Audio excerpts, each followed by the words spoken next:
Good evening. I'm Sarah Collins. For decades, the American investor has been conditioned to view cash as the ultimate sanctuary. It is the tactical reserve, the dry powder, the psychological floor that allows us to sleep while equity markets churn. But as we sit here in the second quarter of 2026, that floor is no longer solid ground. It is a sieve. We are currently witnessing a phenomenon I call the cash quarantine. It is a state where capital is trapped in traditional banking vehicles, ostensibly safe, ostensibly liquid, yet it is being systematically devalued by a confluence of geopolitical and domestic pressures. The psychological weight of this cannot be overstated. When you look at your brokerage statement and see a safe 5% yield, your lizard brain signals security. But that security is an optical illusion. In the post-pandemic era, we transitioned from a world of return on capital to return of capital. Today, we face a more insidious challenge, the real rate of return.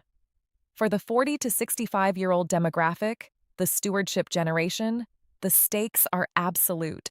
You are not just managing wealth, you are defending the purchasing power of a lifetime of labor against a backdrop of banking instability and sticky structural inflation. Tonight, we are going to strip away the clinical euphemisms of the Federal Reserve. We are going to examine why the very institutions designed to protect your liquidity are currently the primary engines of its erosion. We'll connect the dots between the ongoing reinsurance collapse and your local bank's balance sheet. And finally, we will discuss how to move from a defensive, saving posture to a positioning strategy that utilizes the Treasury curve to outrun the stealth tax. Don't just watch the numbers. Understand the mechanics. Let's get to work. To understand the crisis of 2026, we must first master the distinction between nominal yield and real yield. This is the yield trap, and it is currently the most effective tool the state has for deleveraging its own massive debt at your expense. As of this morning, April 14, 2026, the policy rates and short-term Treasury yields hover near 5.2%. On the surface, these are the highest yields a generation of investors has ever seen.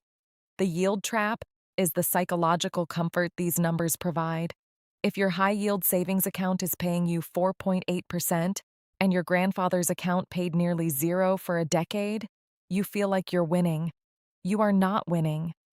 The stealth tax of 2026 is the delta between that nominal 5% and the actual cost of living.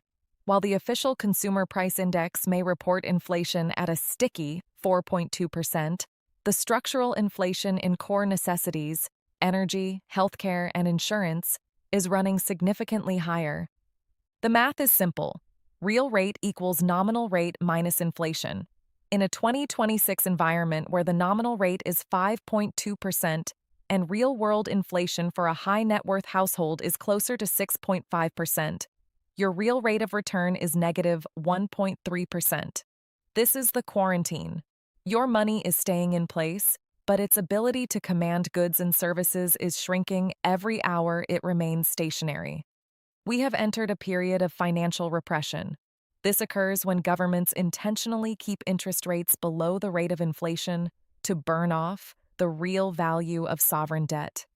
As an investor, you are the fuel for that fire. The data for 2026 shows a terrifying divergence.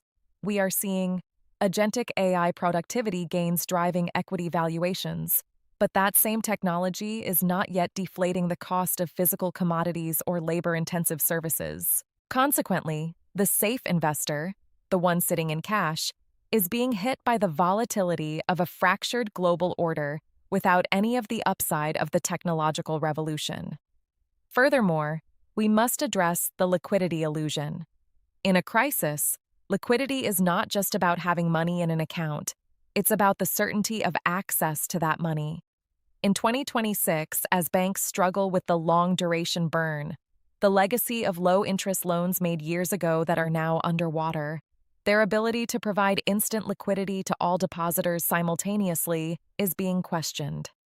When you combine a negative real rate of return with a rising bank solvency risk premium, the traditional savings account becomes one of the most dangerous assets in your portfolio. If that covers the value of your money, we have to look at where it's actually going. To understand why your bank is suddenly tightening credit and why liquidity feels dry, we have to look at the hidden plumbing of the global financial system, reinsurance. In our previous broadcast, The Great Uninsurable, we discussed how climate volatility and urban density led to a $183 billion global protection gap. By April 2026, that gap has turned into a liquidity vacuum. Here is the connection. Banking and insurance are two sides of the same coin. Banks provide the leverage for property and commerce. Insurers provide the safety net that makes that leverage viable. When the reinsurance market, the insurers of the insurers, began to pull back in late 2025 due to catastrophic loss ratios, the shockwaves hit the banking sector immediately. Commercial banks are currently facing what I call collateral decay.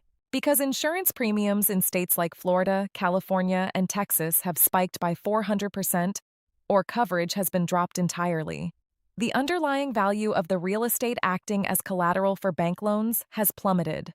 A commercial building that is uninsurable is, for all intents and purposes, unfinanceable. As insurance companies scramble for liquidity to cover claims, they are pulling their massive deposits out of the banking system. This is the sucking sound of liquidity being vacuumed out of the retail banking sector and moved into high-grade, short-term sovereign debt or private reinsurance vehicles. The result for you? Your bank is losing its most stable deposit base.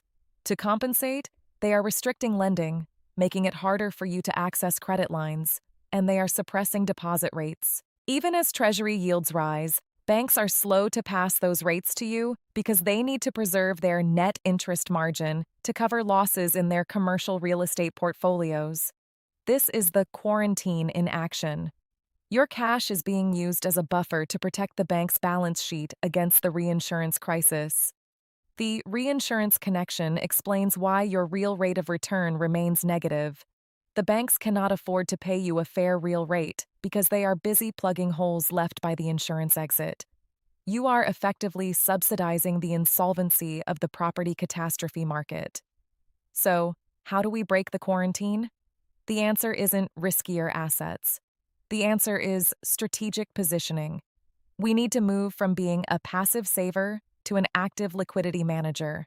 In 2026, the most effective tool for the American investor is the Treasury ladder, specifically utilizing TIPS, Treasury inflation-protected securities, and short-duration bill rungs.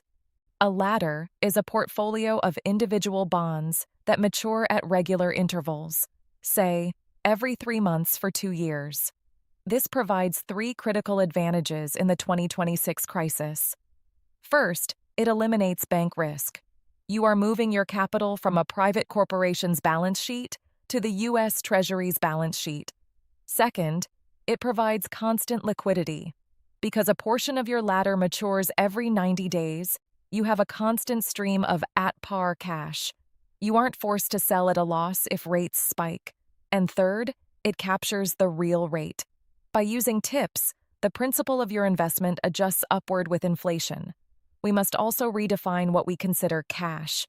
In this environment, a savings account is not cash. It's an unsecured loan to a bank. Real liquidity in 2026 is found in repo-backed money market funds, direct hold T-bills, and ultra-short bond ETFs. In a liquidity crisis, duration is your enemy. In 2026, we are keeping our rungs short. We do not want to be locked into a 10-year yield when the geopolitical landscape can shift in 10 days. We want the flexibility to reinvest at higher rates as sticky inflation forces the Fed to keep rates higher for longer. The goal is to create a synthetic bank. You are performing the functions a bank used to do, but you are doing it for yourself. The cash quarantine of 2026 is a test of temperament as much as it is a test of financial literacy. The instinct to huddle in a traditional savings account is a relic of a more stable, less inflationary era. In this new landscape, inertia is a choice to lose. If you are not actively managing the real rate of your liquid reserves, you are voluntarily paying a 2% annual tax to an institution that may not be able to return your capital when the sucking sound of the insurance crisis reaches its crescendo. My brand mission at Insight has always been to give you the clinical truth, however uncomfortable it may be. The truth today is that safe money is a misnomer. There is only positioned money and exposed money. By utilizing Treasury ladders, understanding the reinsurance connection, and demanding a positive real rate of return, you are reclaiming your financial sovereignty. You are moving out of the quarantine and back into the driver's seat. We are entering a volatile summer. The banking sector will face more pressure, and the headlines will likely be full of liquidity injections and stability measures. Don't be fooled by the terminology. Watch the real rates, watch the reinsurance yields, and most importantly, watch your own rungs. Position yourselves. We'll be right here to help you navigate it. I'm Sarah Collins. This has been Insight. Good night.